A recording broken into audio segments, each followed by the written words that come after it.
ხარებას ყოველი ინტერვიუ, ყოველი საჯარო გამოჩენა დემონსტრირებს, რომ ეს ადამიანი რაღაც კაიფში, განგრეულ კაიფშია სულ.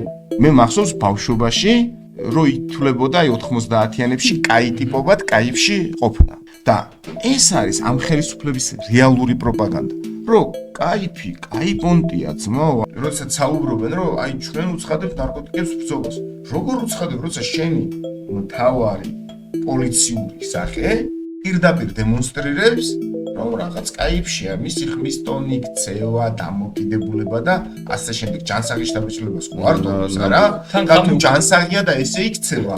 მითუარესი ხო? კიდევ დიდი პრობლემა. ხამი არის ხოლმე ხო, როდესაც რავი ხალხს არბევს ხოლმე რაღაცა და სათვალეები ჩდება ხოლმე, რომ ვითომ არ დაიწვას, გაიგე? თვალები რო რაღაცნაირად ალ. აი მაგაც ალგე აკლია ბიჭო რა, მართლა შენ თქმის არ იყოს.